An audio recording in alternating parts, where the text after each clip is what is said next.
Welcome to WiseUp University. This your boy Josh Wise coming to you live and direct from WiseUp Fitness. Before we start, I need you to like, subscribe, press that notification button. But let's get started. Again, hold on. My job is to inform, sophisticate, to make you aware and make you alert. I'm just a spark. You got to flame it. So a lot of stuff I'm saying is very general. So your job is to go do your fucking homework. School is still in session. That's what WiseUp University really is. So a lot of people ask me, Josh, what are some good bodybuilding physique tips? That's cool, but I feel like where the mind goes, the body follows. So let's go to 10 tips on building your emotional, your spiritual fitness. Like, that's more important than big muscles, because you got big muscles but a weak heart. You're still lame as fuck to me. Like, that's, and a lot of dudes are like Johnny Bravo, was like just a shell of a man. Like, we need heart, like the Rockies, like the Arnold Schwarzeneggers back in the 90s, 80s. Now we got too many beta males. But meaning that a lot of people lack purpose and meaning, and that's what spirit means. That attaches to meaning and purpose. So first thing for me that I did that I feel like that got me in this position in life is solitude. If you're not aware of your thoughts, your feelings, your emotions, if you don't know who you are, like I have a shirt right here that says, know thyself. If you don't know who you are inside you, if you don't know your core self, your core fears, your core desires, that inner child, it's time for you to get away from friends and family, because right now you're just full of someone else's thoughts, someone else's opinions. So solitude helps. You can either be only two people like solitude, either God or a wild beast. Which one are you? So now, what does solitude look like? It's not isolation. It's not lonely. It's you can sit with self and be okay with not listening to anything, that you can be fine just pondering, why am I here? What did I do? What did I do to get here? If you can literally try to tally up all the sum of thoughts and then where you actually are in life, you can really put a pattern together and to be like, okay, I need to stop sabotaging myself, or I need to keep doing this, or you're just self-reflecting. Because if you don't reflect, how do you understand like where you headed? So that's, I just said two, solitude and self-reflection. And understand spirit, it equal meaning and purpose. It makes your life, just make sure your life aligns up with your spirit, with your purpose. So if my job aligns up with my purpose is to get to my higher self, and my job helps people get to their higher self. So the fact that I'm leading people to their higher self, I have to make sure I'm doing that for myself, because I can't take them where I haven't been. And that's where a lot of people fuck up at. They're trying to get people on top when they're at the bottom. So if you got low vibrations, how can you get to the top? And what people miss when I say see you at the top is not me being on top of a fucking mountain. Abraham Hicks has a, let me pull it up before I mess it up. She has a emotional chart. And this is where people don't understand like how to state their feelings, but let me go ahead and pull it up. Abraham Hicks emotional scale or grid, whatever you want to call it. So it's like 22 different emotions, and it labels them. So at the bottom, number 22 is fear, grief, depression, despair, powerlessness. Then it goes to insecurity, jealousy, hatred, rage, revenge, anger, then discouragement. Then you got blame, you got worry, you got doubt. Then you got disappointment, then you got overwhelming, you got frustration and irritation and impatience. Then you got pessimism. We talked about that in the last podcast. You get bored. Then you got contentment. And then right after contentment, then you get a little hopeful. Then you get a little optimistic. Then you got a little positive expectation and belief in yourself. Then the enthusiasm comes and the eagerness, the happiness gets up. Then you got the passion. And at the very, very top, this is when I say see you at the top, is the joy, the appreciation, the empowerment, the freedom, the love. Those are the very highest vibrations you can ever have. And when you got high vibrations, you get the high frequencies, and then you get a higher life. And that's how you get to your higher self. So don't let, when I say see you at the top, I'm sitting down looking at people, oh, you fucked up, I'm better than you. No, it's my vibrations, my frequency is a lot higher than a lot of people, because a lot of people sit in that fear, that jealousy, that rage, that hate. That's not spirit talk. That's whack. That's very lame. Like, this is 2023. Like, why do we have that chip on our shoulders? We need to get to know thyself, to understand ourselves, to heal that wounded child, that inner child that we all have, that a lot of people push up under the rug. But for people who are aware, we can see it in the eyes, in the body language, in the posture. That's not going to get you to the top. It's going to really, like, you're going to start. It was a movie called Smile.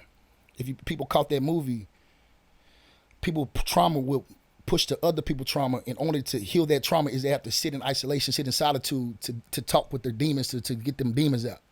So before you try to connect with people and get in relations, Understand yourself and understand your demons. Because if you don't heal yourself, you're going to kill somebody else. It's going to be a repetitive pattern over and over again. And that's why I say I see you at the top. Now, talk your shit out. If you don't want to talk therapy, breathe. I'm a breath practitioner, breathwork practitioner with breath masters. To me, that's the single most important thing that I've been doing the last 10 months. I started breathing in this December with Scott. Then I took it upon myself to actually learn the techniques, like the holotropic breathing, the dopamine breathing, the euphoric breathing, even the subconscious reprogramming breathing, like to forgive you, like the self-love and forgiveness breathing. Like, I've been doing this for a minute now, and this shit works. A lot of people don't want to talk. You don't have to talk. You can just feel. You can imagine it. You can see the pain, go through the pain, and then replan a whole different thought pattern. But a lot of people are scared of new shit. Don't be fucking scared. Like, we've been doing the same thing over and over again and getting the same results. So if nothing changes, nothing changes. So let's step out of our comfort zone and learn something new. Because, again, this is a whole new day and age. But, again, your body is self-healing. Your doctor can put the bone back in place, but your body heals itself. Let your body do what it does. It's the most complex thing in the fucking world. But we have to learn how to use our mind and our body and our spirit all in one. Because, again, a lot of our emotions are trapped inside of us. And if we're not getting them out, then it becomes in our joints and our attitude. Then it becomes a mood, then it becomes a temperament. And then that's just who we are. But we have to breathe that shit out. We got to talk it out. Now, let's get to yoga. A lot of people don't like yoga because I guess the church said yoga was bad or something like that. But to me, yoga is just another form of getting out your head to get in your body. Teaching you how to elongate your muscles, to bring your breath, to relax, to contract. It's just a very different way to live your life because now you're learning how to be present. If you don't know how to be present, you cannot be grateful for today. You're always going to either be depressed or you're going to be anxious, thinking about the past. You're going to be thinking about the future. But yoga is something that you can literally just sit still and be present. How are my feet placed? Am I pushing with my toes? Am I breathing through my diaphragm? Am I breathing through my nose? Am I breathing out of my mouth? What do I feel? All that is coming through yoga. I use that same yoga practice in working out. So everything is connected. Like, how you do one thing is how you do everything. Don't limit yourself. Don't tell yourself that you can't do something with your body. Your body is a gift from God. Use it wisely. Now, get grounded. Go outside. A lot of motherfuckers do not even go outside. They sit behind the computer, go inside, watch Netflix, and wonder why they're depressed because they don't get any vitamin D, sun. And and a lot of women need vitamin D, the other D. Like, you need to express yourself. Stop being so fucking serious all the time. Learn to love yourself. When you learn to love yourself, you can express yourself. But that sun brings more positive energy than you know of. Go outside, travel, adventure, sweat, smile. That is my philosophy. If you're sweating and smiling, you cannot go wrong. Now, meditate or pray. Get in tune with the inside. Like, talk to your subconscious mind. Get down into your subconscious mind. That's the all-knowing God to me. Because that's what stores your memory from day one till the day you die. Get to know thyself. Sit down, pray. And when you pray, just don't talk. Feel. That's the secret. The feeling is the secret. Look up Neville Goddard and look up Reverend Ike. Those two guys, those two guys alone really would bring a whole new perspective into religion because it's not just literally theology. It's more so your mentality. Because, again, where the mind goes, the body follows. So if you got the right thoughts, the right feelings, you will get the right result and the right action. Like, that is just, like, this is how the world works. That's the law of attraction. Now, fast. I'm not talking about food. I'm talking about fasting from toxic people, toxic places, toxic thoughts. Like, a lot of people don't understand the word breakfast. Like, you sleep and you break the fast. So now you have to break the fast of the toxic people. Like, a lot of people pollute you and you don't even know you're polluting until you step outside and go to solitude. Then you'll be like, oh, this is what peace feels like. Oh, this is what I actually think. This is what I actually know. This is what I actually can do, rather than being around people who pushing their opinions and their paradigms on you without actually knowing where the fuck you're going. So take your time out from people. Give yourself 2 or 3 hours alone time. Figure out where you are, why you are, and then make adjustments based off that. Now, righteousness versus sinners. This is not the biblical definition. This is my definition, what I got from Neville. Righteousness to me is when my mind, my body, my heart, my soul all works in unison. In Hitler's eye, he was righteous. In Donald Trump eyes, he's righteous. Sinning is when you miss the mark. So if I'm on a diet and I'm supposed to go 100% on my diet, but I go have a cheat meal, that's a sin to me. But if I hit 100% on my diet, I'm righteous. So no matter who says what, you know your standards. You have your own values. You live your own life. You can forgive yourself because you are the God of you. You control you. So don't think that, oh my God, I sinned and oh my God, I'm not righteous. You write your program. This is like, who made those rules? We are all unique. We are all individuals. You know where you want to go. You know how you want to live. Don't listen to people who are not where you want to be. Understand that and understand that clearly. So the last one, always think of your highest or higher self in every scenario. And I call that God mode. When you can create, not destroy. When you in God mode, you're not thinking about the problems. You're thinking about only solutions. So in order to build that spiritual fitness, that unbreakable spirit, you have to be in solitude. You got to self-reflect. You got to have a meaning and purpose in life. You got to talk your shit out or breathe your shit out. You got to get out your head and get into your body.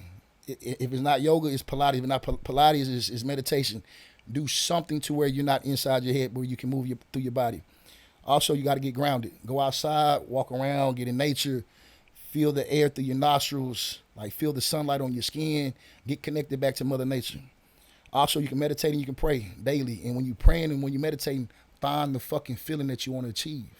We all had some success in the past. Find that success, put it back in your heart, and you can use that same energy, that same feeling to apply in every aspect of life. Jake Paul doing it right now. I feel like this motherfucker done tapped into a whole different realm. But guess what? If you watch his documentary, Jake Paul, you seen his little breathwork guy in the back. He walking into the ring feeling. It's the feeling is the secret. And again, fast, eliminate toxic people, toxic places. If it messes up your energy, walk away. It's a sign your body will know before your heart, before your mind. In righteousness versus sin, make sure you just live in a righteous life, that everything that you're saying, everything that you're doing is in harmony. And try to make sure you're not missing the mark, that you're more righteous than sinning. That's the 80-20 rule. And also, always think of your higher self. So no matter what you do, is this what my higher self looks like? Am I showing up as my higher self? If you apply those principles, I guarantee, like, the mental fortitude, the spiritual fitness, like, you will surpass so many peers if you just play by these rules. I'm not a perfect guy. I don't claim to be, but I feel like I am a righteous guy. I feel like I am who I say I am. And that is my authentic self. And to me, that is the biggest flex in 2023. Remember, I'm going to see you at the top. Like, subscribe.